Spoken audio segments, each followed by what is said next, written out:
Ramadan.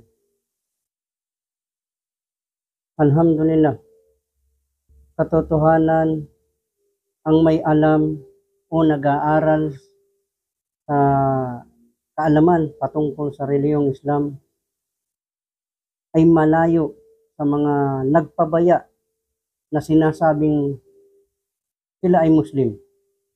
Katotohanan, ako, dating Katoliko, nag-born again, ngayon ay isang ganap na Muslim na kung saan nag-aayuno sa buwan ng Ramadan, na kung saan nagsasala. Ngunit papaano matatanggap ang ayuno kung walang sala? Kaya marapat na ang pag-aayuno ay huwag iiwan ang sala. Marapat na laging may sala. Itayo ang 5 pagdarasal, 5 beses na pagdarasal araw-araw.